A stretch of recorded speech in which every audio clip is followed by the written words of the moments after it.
नमस्कार, news and competition के रगड़ चैनल में आपका स्वागत है। देखते हैं उत्तराखंड की 10 महत्वपूर्ण खबरें। आरपीएस रावत और कान्याल समेत 3 गिरफ्तार। अंकिता के आरोपियों पर देह व्यापार की धारा बढ़ाई गई। 16 पर्वतारोहण के शव 5वें दिन भी नहीं लाई जा सकी। उत्तराखंड के 48% ग्रामीण इंटरनेट से दूर। राजस्व कोर्ट में लंबित केसों का जल्द हो निस्तारण, धामी। दरोगा भर्ती कानून के रक्षक बनने को ताक पर रखे नियम। डेटाबेस से खुलेंगे गुनाहगारों के राज। ग्राम पंचायत की खुली बैठक 10 अक्टूबर को। हिमस्खलन से बचकर लौटे रोहित भट्ट ने बयां की आंखों देखी, सिहर उठी सुनने वाले भी। बागेश्वर में महसूस किए भूकंप के झटके, रिएक्टर स्केल 3.9 रही तीव्रता। अंकिता मर्डर केस, रिजॉर्ट से गायब नहीं हुई थी प्रियंका, सामने आकर किए बड़े खुलासे, पुलकित पर लगाए ये आरोप। बीपी वीडियो भर्ती घपले में एसटीएफ ने अब तक सबसे बड़ी कार्रवाई करते हुए यूकेएसएस के पूर्व अध्यक्ष आरबीएस रावत, पूर्व सचिव मनोहर सिंह कानियाल, पूर्व परीक्षा नियंत्रक आरएस पोखरिया को गिरफ्तार कर लिया है। एसटीएफ ने तीनों का मेडिकल कराकर कोर्ट में पेश किया, जहां से उन्हें न्यायिक हिरासत में जेल भेज दिया गया।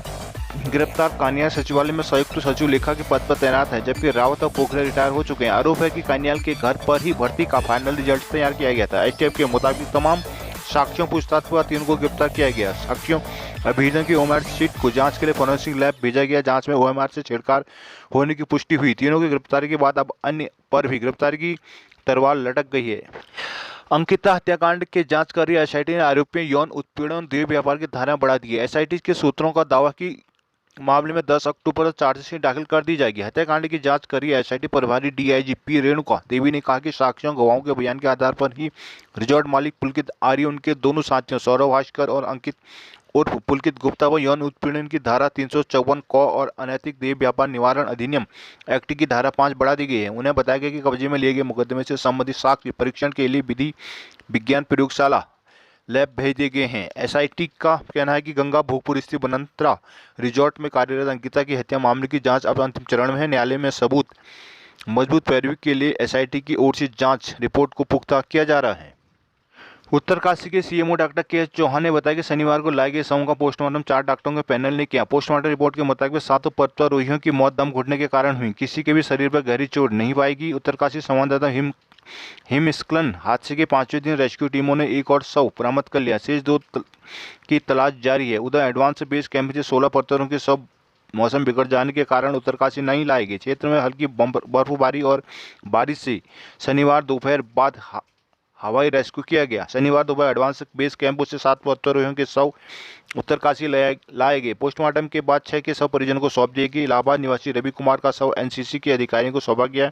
डीएम रुहेला ने बताया कि पर्वतारोहियों कसक Dokriani Bamak advance base camp में है। उत्तराखंड के ग्रामीण क्षेत्रों में करीब 48% ग्रामीण आज भी इंटरनेट की पहुंच से दूर हैं। भारतीय दूरसंचार बयान में प्राधिकरण ट्राई की वार्षिक रिपोर्ट के आंकड़े इस बात की तस्दीक हुई है। रिपोर्ट के मुताबिक मार्च 2022 तक उत्तराखंड में करीब 83.8 लाख लोग इंटरनेट का इस्तेमाल कर रहे हैं। इनमें शहरी क्षेत्रों में इंटरनेट इस्तेमाल करने वालों की संख्या तकरीबन 44.9 लाख और ग्रामीण क्षेत्रों में 38.9 लाख है। रिपोर्ट के मुताबिक ग्रामीण क्षेत्रों में केवल 52 लोग ही इंटरनेट का इस्तेमाल कर रहे हैं। यूपी में 10 करोड़, दिल्ली में 4 करोड़ उपभोक्ता। ट्राई की रिपोर्ट के अनुसार सबसे बड़े राज्य उत्तर प्रदेश में 10 करोड़ और देश की राजधानी दिल्ली में 4 करोड़ लोग इंटरनेट इस्तेमाल करते हैं। यूपी में ग्रामीण क्षेत्रों में 4.88 करोड़ और शहरी क्षेत्रों में 5.24 करोड़ लोग इंटरनेट का प्रयोग करते हैं। दिल्ली में इंटरनेट का इस्तेमाल करने वालों का आंकड़ा 7% से ज़्यादा है। बागेश्वर जिले पिथौरागढ़ के मुनस्यारी क्षेत्र में शनिवार अपराह्न 3:47 पर भूकंप के झटके महसूस किए गए। जिला आपदा प्रबंधन अधिकारी शिखा सुयाल ने बताया कि भूकंप से नुकसान की सूचना नहीं है। भूकंप की तीव्रता रिएक्टर पैमाने पर 3.9 सौंपी गई। भूकंप का केंद्र कपकोट क्षेत्र में इंटर कॉलेज कर्मी के निकट था। मुख्यमंत्री पुष्कर सिंह धामी ने राजस्व न्यायालय की कार्य प्रणाली पर नाराजगी जताते मुकदमे का निस्तारण और दाखिल खारिज पर निर्णय मिशन मोड के तहत करने के निर्देश दिए हैं। इसके साथ ही मुख्यमंत्री ने राजस्व परिषद के सचिव से प्रत्येक 15 दिन में प्रगति रिपोर्ट भी मांगी है। मुख्यमंत्री पुष्कर सिंह धामी ने शनिवार को राजस्व परिषद के अध्यक्ष को तत्काल सभी राजस्व न्यायालयों के पीठासीन अधिकारियों के साथ बैठक करने के निर्देश दिए। उन्होंने परिषद के सचिव व आयुक्त को हर 15वें दिन मुकदमे की समीक्षाओं पर रिपोर्ट देने के निर्देश दिए हैं। विदित है कि कृषि भूमि से संबंधित नाम परिवर्तन, अधिकारों की घोषणा, खेतों का बंटवारा, अवैध कब्जा होने के मामले में त्वरित निस्तारण के लिए राजस्व न्यायालयों का गठन किया गया है। राजस्व न्यायालयों को सिविल न्यायालयों की भांति ही शक्तियां दी गई है, लेकिन इन शक्तियों के बावजूद राजस्व न्यायालयों में जमीनों के छोटे छोटे विवाद सालों तक लंबित पड़े रहते हैं। राज्य में इस समय राजस्व न्यायालयों के तहत राजस्व परिषद, आयुक्त, कलेक्टर, अपर कलेक्टर, सहायक कलेक्टर, तहसीलदार, नायब तहसीलदार के न्यायालय शामिल हैं, लेकिन इनके बावजूद 34,000 से अधिक मामले लंबित चल रहे हैं। यही नहीं, बड़ी संख्या ऐसे मामले भी हैं जिनके 3 सालों से अधिक निस्तारित नहीं हुए हैं। सीएम ने नाराजगी जताते हुए कहा कि सरकार सरलीकरण, समाधान, निस्तारण और संतुष्टि के मूल मंत्र पर काम करिए। ऐसे में राजस्व न्यायालयों के लंबित मुकदमों के विशेष अभियान के तहत समय सीमा के भीतर निस्तारित किया जाए। 2015 दरोगा भर्ती मामले में विजिलेंस की ओर से पहला मुकदमा दर्ज हुआ। पहली कार्रवाई में परीक्षा कराने के लिए अधिकृत किए गए संस्थान के मुख्य कार्मिकों, नकल सिंडिकेट आरोपियों को नामजद किया गया, लेकिन विजिलेंस के पास भर्ती हुई उन लोगों की सूची भी है जो नियम कायदे ताक पर रखकर पुलिस विभाग में दरोगा की नौकरी पा गए। विजिलेंस की ओर से पहले चरण में अधिकृत संस्थान के 2 कार्मिकों के खिलाफ मुकदमा दर्ज किया गया है, जबकि नकल सिंडिकेट के 10 लोगों को भी इसके साथ मुकदमे में नामजद किया गया है। बताया जा रहा है कि विजिलेंस के बाद 2015 में भर्ती हुए 30 से 35 एसआई के खिलाफ पुख्ता सबूत हैं। विजिलेंस जांच में सामने आया है कि ये अभ्यर्थी अनुचित साधनों का प्रयोग कर भर्ती होने में सफल हुए। इनके अलावा करीब 10 ऐसे नाम हैं जो अपने नाते रिश्तेदार के पहुंच से एसआई बनने में कामयाब हुए। सूत्रों के मुताबिक एसटीएफ जांच में पाया गया कि कई अभ्यर्थियों को एसआई पद पर भर्ती कराने में हकम सिंह, सादिक मूसा, चंदन मनरान आदि का हाथ रहा। विजिलेंस की ओर से भर्ती की जांच के बाद कार्रवाई शुरू होकर जल्दी फर्जी तरीके से भर्ती हुई एसआई के नाम पर भी सामने आने की उम्मीद है। 2015-16 में पुलिस विभाग ने 339 पदों पर उप निरीक्षकों की भर्ती में पेपर लीक और धांधली के मामले में विजिलेंस से मुकदमा दर्ज कर लिया है। विजिलेंस इसकी विस्तृत जांच करेगी। इस पूरे मामले की जांच सब अहम उत्तीर्ण अभ्यर्थियों का डेटाबेस है। जीबी पंत विश्वविद्यालय से डेटाबेस को विजिलेंस ने अपने कब्जे में ले लिया। वहीं जीबी पंत विश्वविद्यालय ने इस डेटाबेस को तब पुलिस मुख्यालय को भेजा था। परीक्षा के लिए प्रयोग की गई उम्मीदवार रिजल्ट जारी होने के 2 साल बाद नष्ट कर दी गई। ऐसे में पुलिस मुख्यालय और पंत विश्वविद्यालय से लिए गए डेटाबेस के मिलाने से धांधली की पोल खुल सकती है। हालांकि विजिलेंस इस पूरे मामले में गोपनीयता बरत रही है। मीडिया को एफआईआर की कॉपी उपलब्ध नहीं कराई गई। सिर्फ इस मामले में आरोपी बनाए गए 12 लोगों के नाम ही मीडिया तक आए हैं। इस मामले में तत्कालीन मार्गदर्शन मंडल में बतौर सदस्य शामिल रहे वर्तमान में वेटनरी कॉलेज के डीन नरेंद्र सिंह जादौन और रिटायर्ड असिस्टेंट दिनेश चंद जोशी को भी आरोपी बनाएगा। दिनेश चंद जोशी को यूपीएससी परीक्षा धांधली के मामले में पूर्व में गिरफ्तार किया जा चुका है। बताया जा रहा है कि शनिवार को ही जोशी जमानत में रिहा हुई। विश्वविद्यालय से मिली जानकारी के मुताबिक 2015-16 में हुई दरोगा भर्ती प्रदेश के 8 शहरों के 34 परीक्षा केंद्रों में कराई गई थी।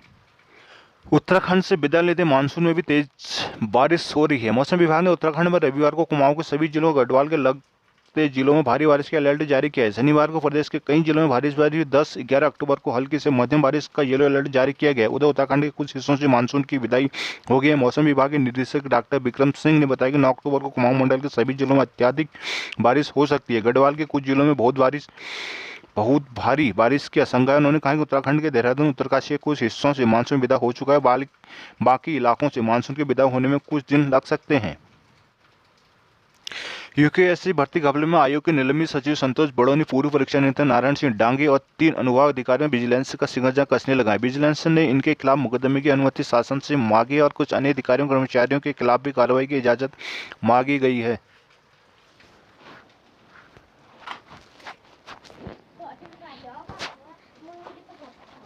बंद कर फिर इसको, अपने आप काम करने दे मेरे को, हल्ला मत कर जा।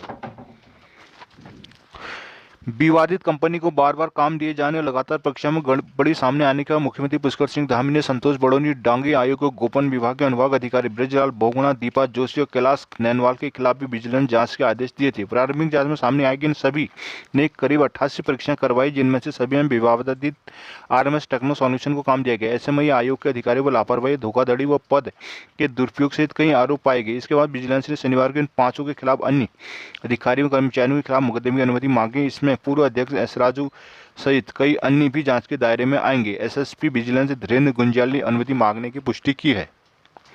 उत्तराखंड अधीनस्थ सेवा चयन आयोग के पूर्व अध्यक्ष आरबीएस रावत समेत आयोग के 3 पूर्व अफसरों को गिरफ्तार किया। मुख्यमंत्री धामी ने कहा कि उत्तराखंड में भ्रष्टाचार के दिमाग को जड़ से समाप्त करेंगे। वे राज्य के युवा भाई बहनों के सपनों के खिलवाड़ करने वालों को किसी भी सूरत में नहीं बख्शेंगे।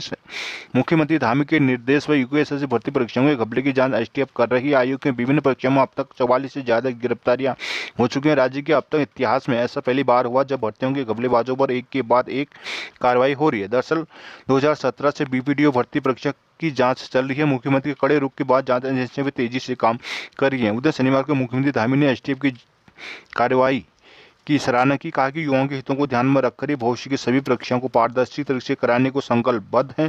कहा कि लोक सेवा आयोग को जो भर्ती परीक्षाएं हस्तांतरित की गई है उनका कैलेंडर भी जारी हो चुका है। डॉक्टर आरबीएस रावत बेहद हाई प्रोफाइल आईएफएस थे। वन विभाग में डेली वेज वाले कर्मचारियों को फॉरेस्ट गार्ड में भर्ती कराने की शुरुआत उन्होंने की थी। इनके अलावा सब लंबे समय तक पीसीसीएफ विभागीय मुखिया रहने पर भी डॉक्टर आरबीएस तमाम सरकारी योजनाओं, स्टडी टूर, इंटरनेशनल सेमिनार और विभागीय विशेषज्ञ के तौर पर 48 से ज्यादा देशों की यात्रा अपने कार्यकाल में कर चुके हैं, जो सभी सरकारी टूर थे। 2008 में पीसीसीएफ बनने से पहले नेपाल सरकार में प्रतिनियुक्ति कर रहे थे। 2016 बीपीडीओ भर्ती में धांधे की शिकायत पर तब दोबारा लिखित परीक्षा कराई गई तो मेरिट में शामिल एक मेघावी के नेगेटिव मार्किंग के चलते माइनस में आ गए थे। यही नहीं, 66 सफल अभ्यर्थियों बाद में